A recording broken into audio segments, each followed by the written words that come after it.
Because this is, the Green organizing, so Green Socialist Organizing Project, and we're talking about, organizing independent socialist and Green Party, endeavors and chapters and various organizations. We do want to touch just a bit on organizing and elections. The balance between movement and organizing work has always been a tactical struggle for the left in the United States. The Green Party in the past has actually split into two parties over this in the past. It was the GPUSA versus which obviously is the Green Party USA, versus the ASGP, which is the Association of Green Parties. But they actually voted to split off from the Green Party of the United States, who they felt was too involved in movement organizing and not focused enough on electoral organizing.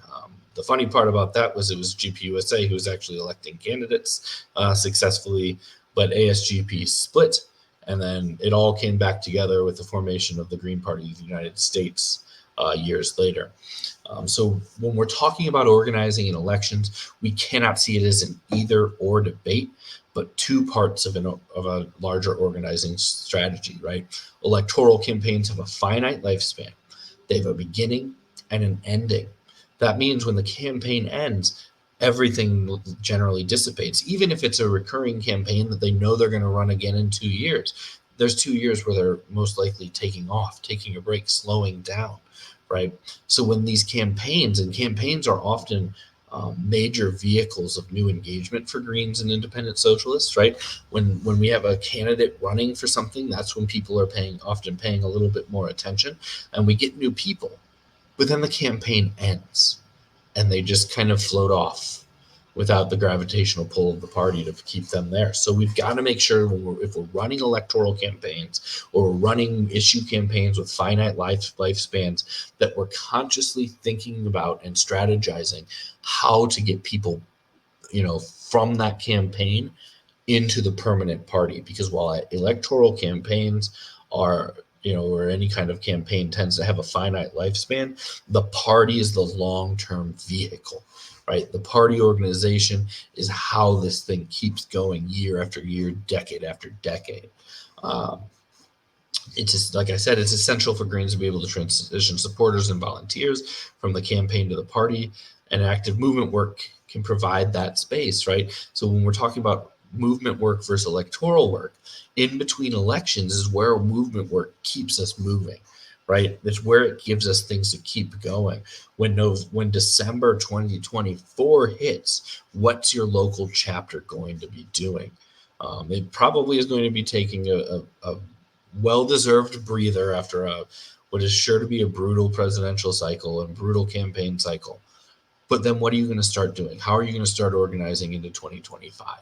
And the answer to that isn't likely to be electoral, right? You need to be getting involved in movements that can continue fighting for the things that you campaigned for. And then a key element of a successful campaign is having trust in relationships in the community. The ongoing nature of issues in community organizing via a party can help establish that foundation and build a base. So when you get people coming in, when you have new people, you need to get them moving into that, into that party organization. But it's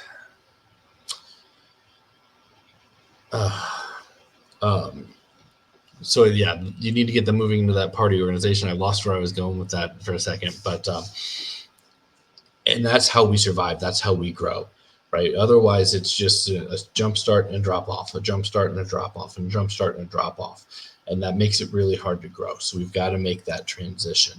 And I remember where I was going with that now, but one thing that thinking about this as two parts of the larger organizing strategy as opposed to either or is that when we're organizing a movement, we're going to likely very quickly identify people who are leaders who that person should be running for city council on this issue, right? We're going to find our candidates, and when we're running electoral races, the movement can help form our base, right? So they feed off of each other. As you're organizing in that movement, you're identifying leaders, you're building the relationships needed to then run an effective campaign.